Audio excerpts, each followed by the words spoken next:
So what I want to do is I want to tell you a story. The story is a little bit of a peek into how my career got started. And at the end, I hope there's a lesson to be learned. So the story starts a couple years from where you guys stand right now. And it's after my freshman year of college, as Murray said, at Winthrop University down in beautiful South Carolina. The year didn't go quite as planned.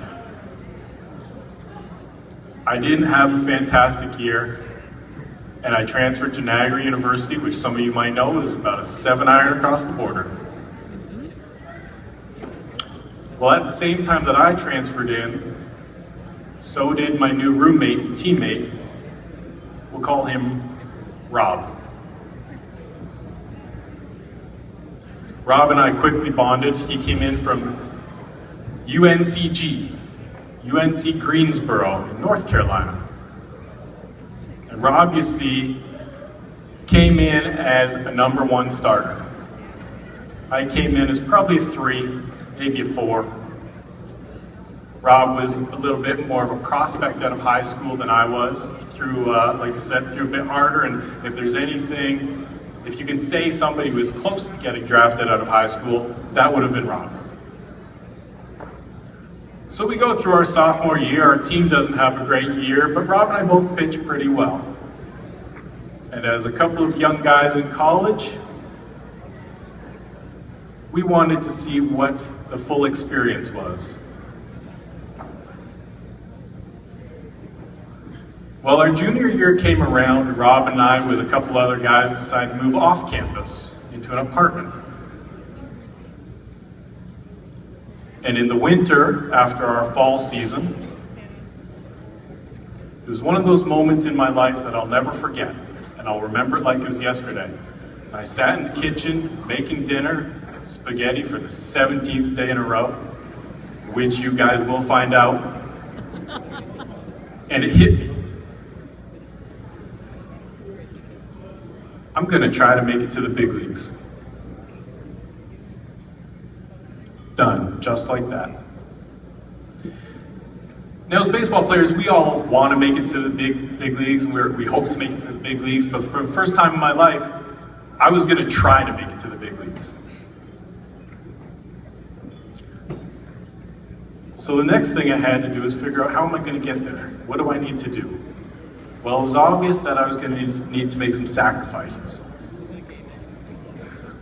So those Thursday nights, Friday nights, Saturday nights, you know, Monday and Tuesday night out, Wednesday. That didn't gel with my goal. That was not conducive to what I wanted to do. So I was going to sacrifice. I was also a guy who was about 6'3", 170 pounds.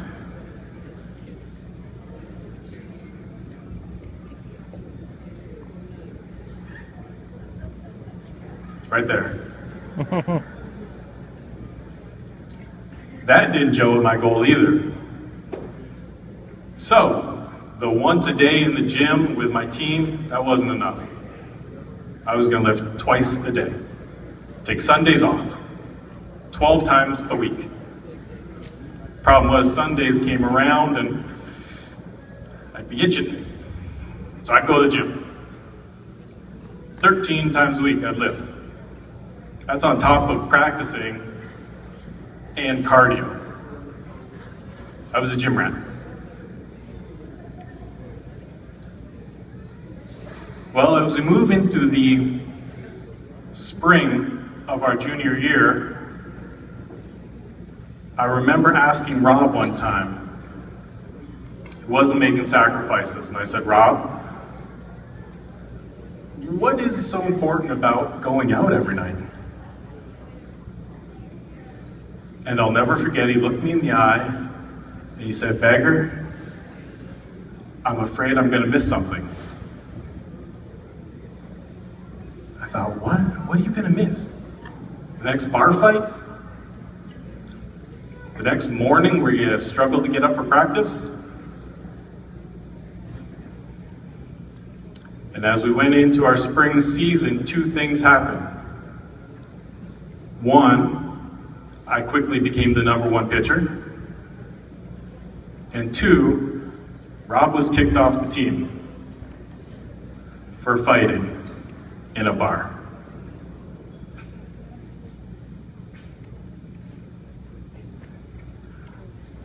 It was evident at that time that the choices and sacrifices and decisions that I was making was leading me down one path, and the choices Rob was making led him down another. And to this day, I often wonder if Rob regrets the choices he made. We move into our senior year, Rob's still not playing. Our team doesn't have a good year. But as Murray told you, I was named Conference Pitcher of the Year, but I was still not drafted. I was crushed, absolutely crushed. I remember that day too. I was driving to a baseball game. The draft came and went, and my name was not called, and I was in tears in the car. I had to pitch that night. And I pitched well because I was pissed. It would have been easy to quit, but I had a decision to make. I still wanted to make it to the big leagues. So how could I get there? Well, I needed to make another sacrifice. I decided that I was going to move away from home for a few months, down to the Buffalo area with our center fielder from university, sleep on his couch, and train. I was able to throw with him, run with him. We went to a pool, swam, and I went back to Niagara University to throw to hitters still. All the while sending out resumes to independent baseball teams. And lo and behold, after a while, I heard back from 5 teams. And I signed with the Albany Colony Diamond Dogs in beautiful Albany, New York, for $800 a month.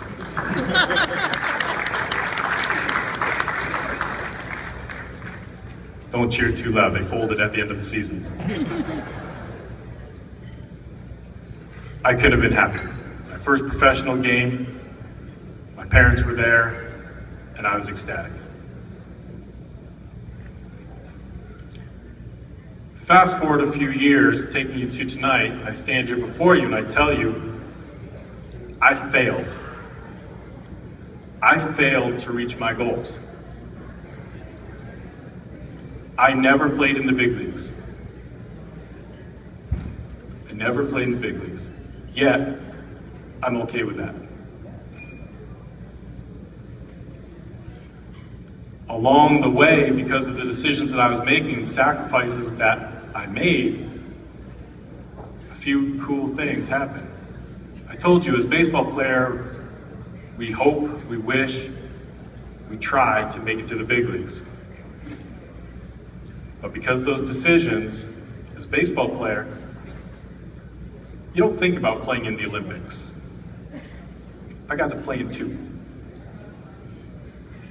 You don't think about playing in the World Baseball Classic, especially when at the time I started, it didn't even exist. I got to play in 2.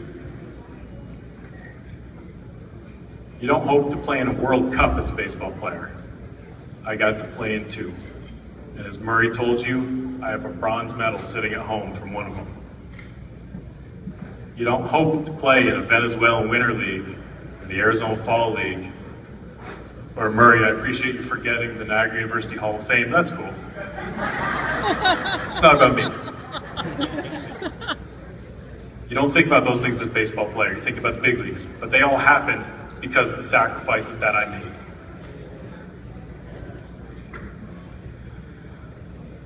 And when I decided to retire, after that bronze medal in 2009 at the World Cup, I was at peace with the decision.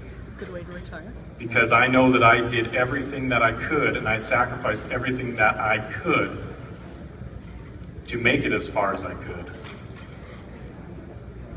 And that is a good feeling. 'Cause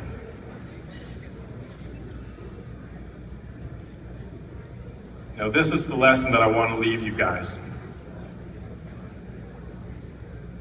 I'm going to do a little 180 here on you, because I've been sitting up here talking about sacrifices and everything I sacrificed, sacrificing going out, sacrificing spending time with my family, sacrificing going to movies with friends, and instead working out. It wasn't until after I retired and was able to reflect on my career that I realized something. All those things weren't sacrifices at all. There wasn't one time in my career that I sacrificed.